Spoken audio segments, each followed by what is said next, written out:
And give the people what they want. Well, I'm not going to give the people what they want. What they want is an outlandish take that everybody else is giving them. But what I'm going to give them is the Cleveland Browns have found themselves in the middle of one of the loudest controversies in the NFL right now. And it's not about wins, losses, or even trades. It's about trust, leadership, and the shocking accusation that their head coach, Kevin Stefanski, is sabotaging his own quarterback. The quarterback in question? None other than Shedeur Sanders, son of Dion, who entered the league. You know, Stefanski and the Browns are trying to do the thing that they feel gives them the best chance to win football games. Otherwise, they're getting fired and they're going to lose all their jobs. And at the end of the day, I think I was going to say, give the people what they want in terms of the Browns fans. Oh, gotcha. Start Shedeur. Yeah, for sure. I mean, listen, what do I want to watch? I want to watch Shedeur Sanders. Who doesn't want to watch that? League with more hype than most rookies ever see. And adding gasoline to the fire, Travis Kelce, the Kansas City Chiefs' superstar tight end, who went viral after dropping brutally honest thoughts on his podcast, leaving no room for misinterpretation. Fans didn't just listen, they exploded, turning his words into a movement that has put Cleveland on the defensive. Shedeur Sanders wasn't just another rookie drafted into a shaky franchise. But put him in, coach. Yeah, give the people what they want. The world wants to see him go out there and not only play, but have success. At this point, guys are rooting for him. This isn't anything against Dylan. This isn't anything against Joe. I'm just saying the excitement is there for him to go out there. He's going to put eyes on the screen. He is going to bring people to the game. It is what it is, man. Why? I would at least. He was supposed to be the start of a new chapter. A potential savior for a Browns fan base that has suffered through countless failed quarterbacks and wasted seasons. The excitement was real. Jerseys sold fast, and the city believed they had something to finally rally around. But as the season unfolded, it became painfully clear that things weren't adding up. Play calls looked conservative, protection schemes left Shedeur exposed, and I would love to fucking see it, man. Yeah. I would love to fucking see it. Well, we're not going to see it. We're going to see Joe Flacco, and I think. Which I mean, the last time we saw Joe in a Browns uni, he was ripping. Did pretty good. He was ripping. He took him to the playoffs. I can't emphasize this enough. I think that at the end of the day, the reason Joe is starting is because Stefanski and them have the most amount of trust that he's going to go out there and it's not even. It's like. There are a lot of times guys look great in practice. There's a lot of times rookies come in and there's a lot of excitement about them. Coaches oftentimes feel comfortable playing guys that they trust more and they feel more confident. They can expect a certain amount of performance out of them. And I think right now they have that more with Joe Flacco than either Dylan Gabriel or Shedeur Sanders. And people might disagree with that. And that's fine, but that's clearly the way the Browns feel. Rest assured, if the Browns and Kevin Stefanski felt that their best option and the most confident option they had to win games was Shedeur Sanders, they would be playing him. Like, that is not. Drives sputtered with frustrating consistency. Fans started questioning if Stefanski was the right man for the job. But when Travis Kelce spoke out, those whispers turned into roars. Kelce didn't mince words on his podcast, sounding less like an analyst and more like a frustrated fan watching his team implode. "Man, it looks like they're setting this kid up to fail," Kelce said with raw emotion. "You don't draft a Sanders, bring him into Cleveland, then act like you're scared to let him play. That's straight-up sabotage."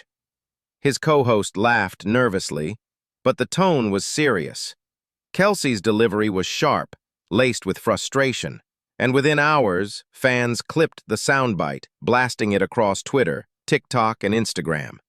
Suddenly, what had been a local Browns issue turned into a national headline that couldn't be ignored. The fan reaction was immediate and overwhelming.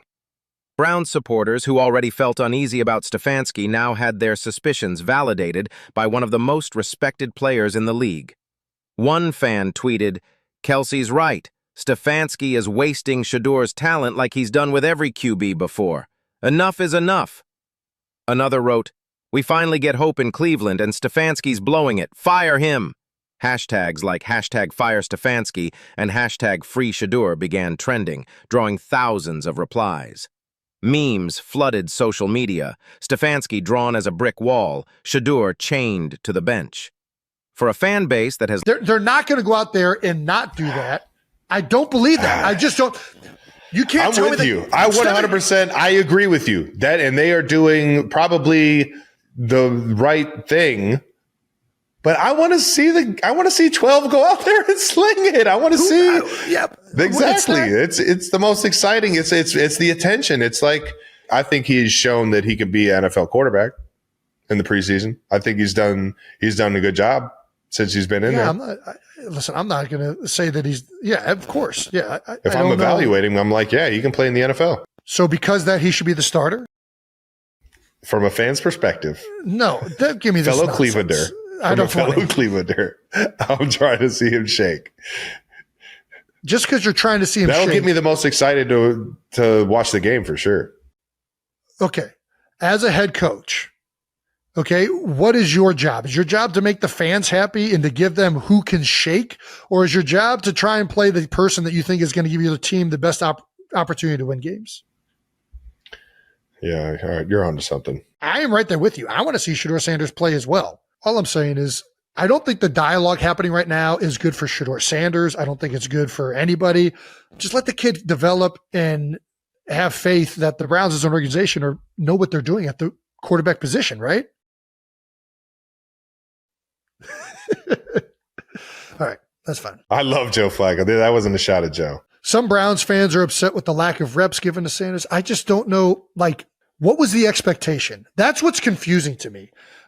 Every quarterback drafted where he's drafted is no, but this is my thing. Every quarterback that's drafted where he's drafted at, they're practicing with the 2s and 3s. Yes, I am frustrated that I didn't get to see him dominate and get a ton of reps with the 1s. I would have loved to see that too, but I don't know why there was this expectation that he wasn't going to go through the same process that every 4th and 5th round. Long-endured heartbreak, Kelce's words felt like truth. What made this moment different was who said it. Travis Kelce isn't a random talking head on ESPN chasing views. He's a future Hall of Famer, a 2-time Super Bowl champion, and a guy who understands offensive football inside and out. When he speaks, the football world listens. His critique carried weight, not just with fans, but with media and even other players around the league. This kid could be special, Kelce continued. But the way they're calling these games, it's like they don't even want him to succeed. That pisses me off, man. Raw, unfiltered, and direct. It was impossible to ignore. Sports talk shows jumped on the clip instantly. FS1's debate desk featured bold letters.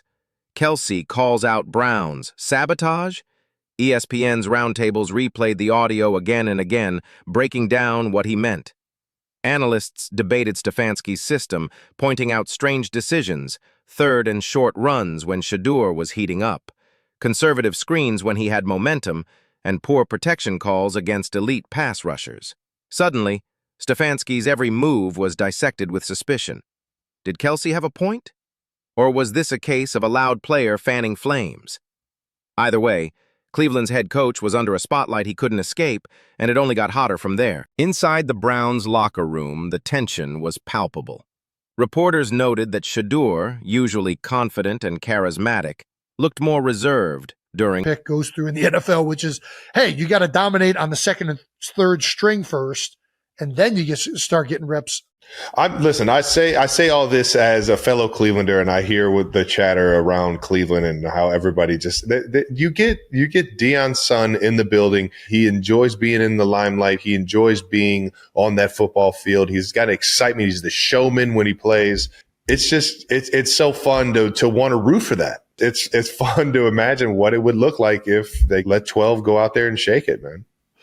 Yeah, I mean, that is the fans' perspective. The way these battles usually work is it's a competition, but the teams have in their head who they think is going to win the competition leading into it. That's almost the way all of these competitions and position battles take place. And if one person shows above and beyond that they are outperforming the other guy, they usually win the competition.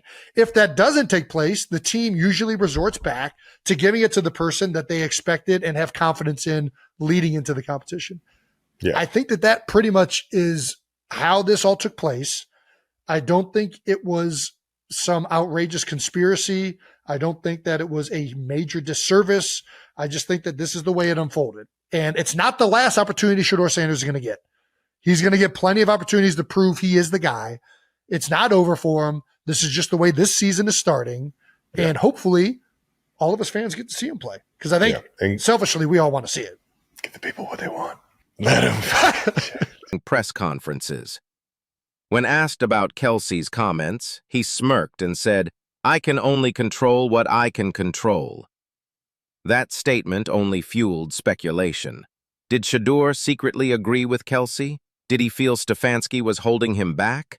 Rumors swirled, with insiders whispering that the rookie quarterback wasn't happy about the direction of the offense. The Browns' season, already fragile, felt like it was balancing on a knife's edge, and every week seemed heavier than the last. Meanwhile, fans refused to let the issue die. "We've seen this movie before," one longtime supporter wrote on Reddit. "Coaches come in, mishandle talent, then leave us picking up the pieces. I don't want Shedeur to be the next wasted Browns quarterback."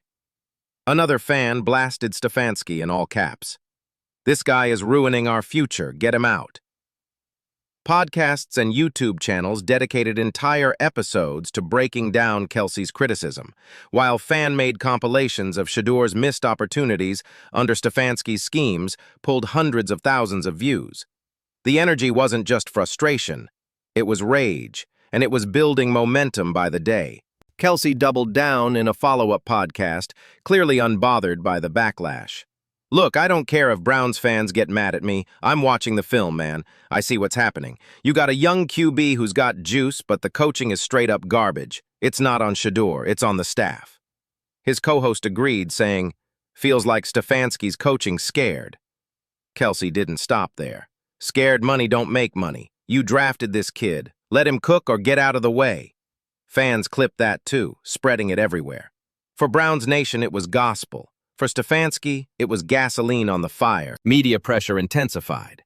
Every sports writer wanted a Stefanski quote about Kelce's comments, but the coach brushed them off with a tight smile, saying, "We don't pay attention to outside noise." The problem was, it wasn't just outside noise anymore. It was shaking his credibility inside the building. Anonymous players were quoted saying the offense lacked identity, and that frustration was real. The Browns front office, desperate to keep things from spiraling, stayed silent publicly, but insiders said meetings were growing tense. Ownership had invested heavily in Shedeur as a franchise face. If Stefanski couldn't maximize him, his job could quickly be on the line. Fans weren't just mad online, they were relentless. One viral tweet read, "If Stefanski really wanted to tank the season, starting Shedeur and sabotaging him is the perfect plan. Genius move, coach." Another replied with dripping sarcasm, "Love seeing a once promising rookie's confidence destroyed because the Browns can't protect him. Truly revolutionary football." And those tweets blew up with thousands of likes and retweets, showing this wasn't just fringe chatter. It was a movement of frustration. Kelce highlighted it himself, saying, "Dude, it's not even just fans trolling. It's people who actually understand the game pointing out that Shedeur's situation looks set up to fail." That balance of humor, anger, and analysis gave this story a weird duality. Part outrage, part comedy, part tragedy. Kelce doubled down when Jason asked if the outrage might be exaggerated. "Nah, man. You don't get this kind of energy unless there's something real there. People don't just spend all day flaming a coach for fun when the rookie is supposed to be the future. They're pissed because they feel like they're watching a car crash in slow motion, and they can't stop it." That line set the tone perfectly, echoing what fans were already saying. It feels like the Browns bought a Ferrari and immediately drove it into a wall.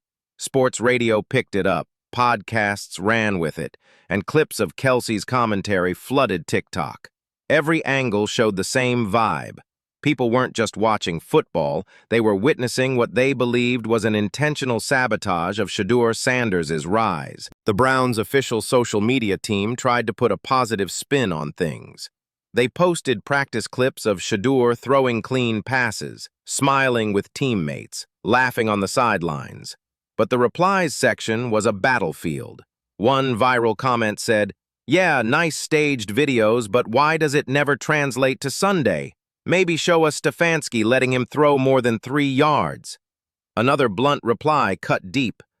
"Stop treating Shedeur like a marketing tool and start treating him like your future QB, or let him leave before you ruin him." The optics were clear. No matter how hard the PR team pushed positivity, fans weren't buying it.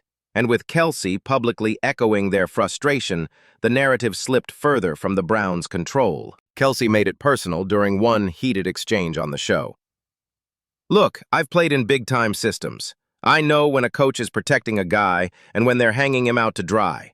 And what I see with Shedeur, that's a kid being hung out to dry. Period. I don't care if Stefanski doesn't like the narrative. It's the damn truth." That raw passion cut deeper than anything fans were saying. This wasn't just media chatter anymore. It was an active NFL star calling out a head coach for malpractice. And once Kelce's words hit ESPN highlight reels, the debate broke mainstream. Suddenly, Shedeur wasn't just a promising rookie. He was the center of a controversy threatening to redefine Cleveland's season before it had even started. Even retired players weighed in. Former Browns linebacker DeQuell Jackson tweeted, "It's painful to watch Shedeur go through this. The Browns have talent but zero plan for a rookie QB. Stefanski better wake up or risk losing the locker room." That got quoted thousands of times. Fans turned Jackson's warning into a rallying cry. "Wake up, Stefanski" trended locally in Cleveland for a whole day. And while the Browns' front office stayed silent, the silence itself became a story. One reporter asked at a press conference if Stefanski had listened to the Kelce podcast. His stone-faced reply, "I don't listen to outside noise, only fanned the flames." The moment it hit Twitter, fans mocked him with memes, showing him plugging his ears while the team burned down around him. Kelce's own teammates couldn't dodge the subject either.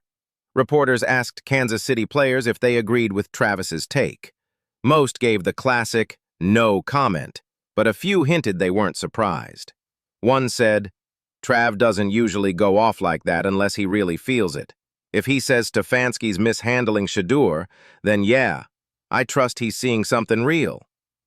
That subtle backing gave Kelce's words more weight. Fans saw it as proof his podcast rant wasn't reckless. It was rooted in genuine concern. And in the NFL, perception can become reality faster than any stat sheet.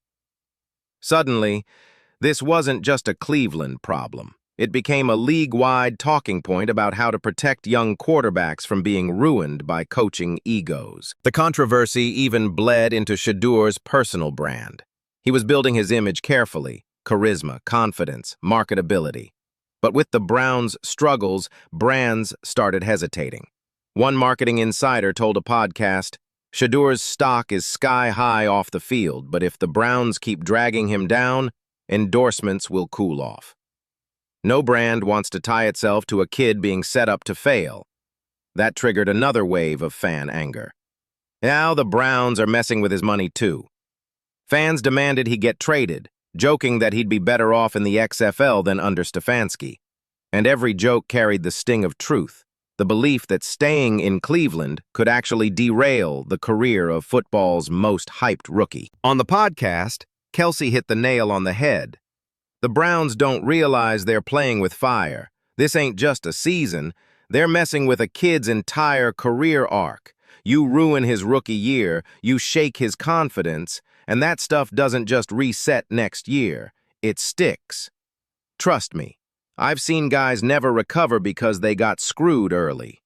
Jason agreed, adding, "It's the foundation. If you pour concrete wrong, the whole building's unstable." Same with quarterbacks. That metaphor caught fire online. Fans started making memes of Shedeur as a skyscraper crumbling because of a cracked foundation labeled Stefanski's playbook. Once something turns into meme culture, you know the narrative has completely escaped the team's control. By this point, the Browns fan base was in open revolt. Local radio hosts trashed Stefanski daily. One segment asked fans to call in with alternative head coach options. Names like Sean Payton, even though unavailable, trended purely out of desperation. One caller said, "I'd take my high school coach over Stefanski at this point." That audio clip went viral on TikTok, gathering millions of views. And when combined with Kelce's blunt words, it painted Stefanski as football's new villain. A coach not only failing, but actively sabotaging a future star. The league noticed, the media noticed, and most importantly, the locker room noticed. And in the NFL, once a locker room turns against you, the clock starts ticking fast. Kelce wrapped one of his segments with a warning that felt prophetic. Man, if the Browns don't course correct, this whole thing is gonna implode. And it won't just be Stefanski catching heat. It'll be the whole damn organization. They're playing with the wrong kid's career. And football fans don't forgive that. That clip spread like wildfire. Fans stitched it with highlight reels of Shedeur getting sacked, paired with captions like, "Travis Kelce told y'all." Even rival fans chimed in, mocking the Browns. Only Cleveland could take a generational talent and turn him into a cautionary tale before year 2. And as more people piled on, the Browns' once promising storyline became the NFL's biggest scandal in real time.